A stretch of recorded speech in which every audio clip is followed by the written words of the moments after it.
नहीं, बच्चों की बातों का ख्याल न करो।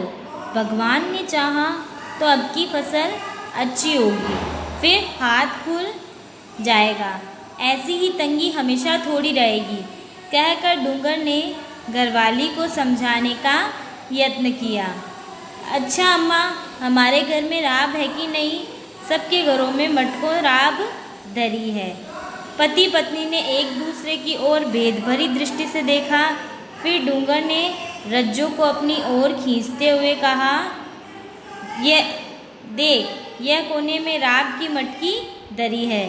देखें, यह कहकर उसने मटकी का मुंह खोलकर देखा और फिर उसमें एक उंगली डालकर चाट ली।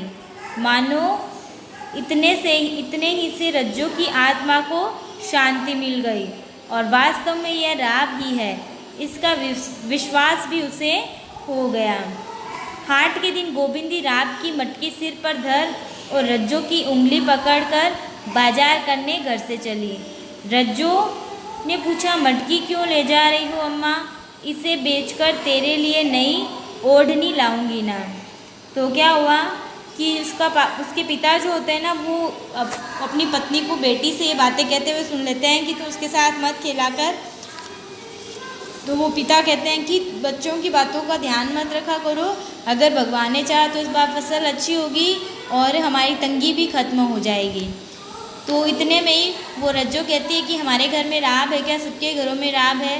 तो फिर दोनों पति पत्नी एक दूसरे के सामने देखते हैं और फिर उसके पिता उसे कहते हैं कि वो कोने में पड़ी है राब की मटकी। और फिर वो क्या करती है, वो जाकर उसे खोल कर देखती है, उसमें उंगली डालकर थोड़ा टेस्ट करती है और फिर वो कहती है कि फिर क्या होता है, उसे विश्वास हो जाता है कि हाँ, हमारे घर में भी राब है। ठीक है। फिर अगले दिन क्या करती है, उसकी माँ सिर पर मटकी ले लेती है और रज्जो की उंगली पकड़कर बाजार जाती है। तो रज्जो से पूछती है कि मटकी क्यों लेकर जा रही हो अम्मा? तो वो कहती है कि मैं इस मटकी को बेचकर तेरे लिए ओढ़नी लेके आऊँगी। तो देखिए आगे उसकी पत्नी क्या कहती है। आगे वो क्या कहती है रज्जो, नहीं अम्मा, अच्छी अम्मा, इसे हम खाएंगे, फिर जीवन कहेगा कि हमारे यहाँ तो राब के मटके धरे हैं। पेट का खाया कौन देखता है बिटिया, जब नहीं ओढ़नी पहनेगी ना तब सब पूछेंगे रज्जो कहाँ से लाई। कहकर गोविंद ने बालिका को फुसलाकर अपनी आंखें मस लीं। सारा बाजार छान डालने पर भी किसी ने 2 आने और किसी ने 3 आने से अधिक दाम उस छोटी सी मटकी का न लगाया। किसी ने कहा, राब तो आजकल सबकी के घर में पड़ी है। कोई बोला, क्यों बेचती हो, है ही कितनी सी, घर में बाल बच्चे ही खा डालेंगे। अपने आस पड़ोस की स्त्रियों के सामने गोविंदी लाज से धसी जाने लगी। उसने निराश होकर मटकी सिर पर रख ली। सोचा कल वह शहर में जाकर बेच आएंगे, वहाँ दाम भी शायद अच्छे उठ जाए। दोनों माँ बेटी जैसी गई थी वैसी ही लौट आईं। डूंगर ने चिलम में आग धरते हुए पूछा, बेच कर नहीं आई? लेता ही कौन? थोड़े से पैसों में 2 गज गबरून थोड़े ही मिल जाएगी। चाहे सस्ती से सस्ती लो, पर 2 आने गज से कम में कभी नहीं मिल सकती। उसकी आंखें भर आई। बालिका ने पिता की पीठ पर झूलते हुए कहा, बापू, ये ओढ़नी तो अभी अच्छी है, फिर रामलीला पर मंगा देना, हम तो राब खाएंगे, जीवन ने कहा था। चुप बैठ चुड़ैल, बड़ी जबान चलाने लगी है, माँ ने उसे डांट दिया। डूंगर को समझने को कुछ बाकी न रहा। उसने स्त्री को शांत करने की चेष्टा करते हुए कहा, उसे डांटो नहीं, ठहरो, कल मैं शहर जाऊंगा और जमींदार बाबू के यहाँ भी। वह औरों की तरह नहीं है, थोड़ी बहुत दया रखते ही हैं, और मान लो कहीं नौकरी नहीं भी लगी तो फिर जैसे बनेगा थोड़ा सन लेकर घर लौटूंगा।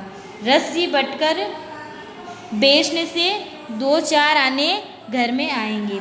तो जब उसकी माँ कहती है कि तुम्हारे लिए नई ओढ़नी लाऊंगी इस राब को बेचकर, तो वो क्या कहती है, नहीं, मुझे नहीं लानी, हम तो ये राब खाएंगे। तो उसकी माँ कहती है कि खाया हुआ कोई नहीं देखता है, लेकिन पहना हुआ सब देखते हैं। यह सोचकर उसकी आंखों में पानी आ गया था। पूरा बाजार घूमने के बाद भी किसी ने 2 तो किसी ने 3, इससे अधिक दाम उसकी मटकी का कोई नहीं देने को तैयार था। तो और आस पड़ोस की जो स्त्रियाँ उसे मिलती, वो कहती क्यों बेच रही हो, इतनी सी तो राब है, घर में बच्चे ही खा लेंगे। ऐसा करने से उसे शर्मिंदगी महसूस होती। फिर वो निराश होकर वापस लौट आई। उसने सोचा कि कल शहर जाकर बेचेंगे, वहाँ दाम भी अच्छे मिलेंगे। तो घर आते ही वो उसका पिता पूछता है कि बेचा नहीं क्या, तो वो कहती है कि 2-3 आने मिल रहे हैं, इसमें तो गबरून आता ही नहीं है।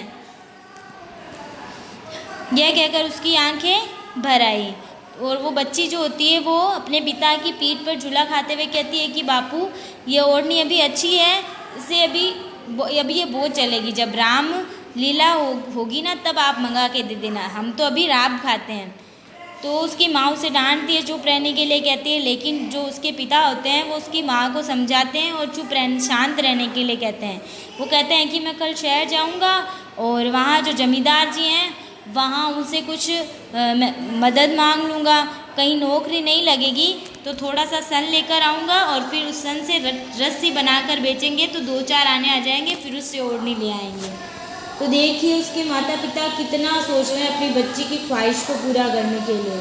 तो आपके साथ भी यही होता है, आपके पेरेंट्स बहुत कुछ सोचते हैं कि आपकी बात को पूरा करे, वो कुछ आपके भले के लिए नहीं होती है और कुछ वो कर नहीं सकते हैं।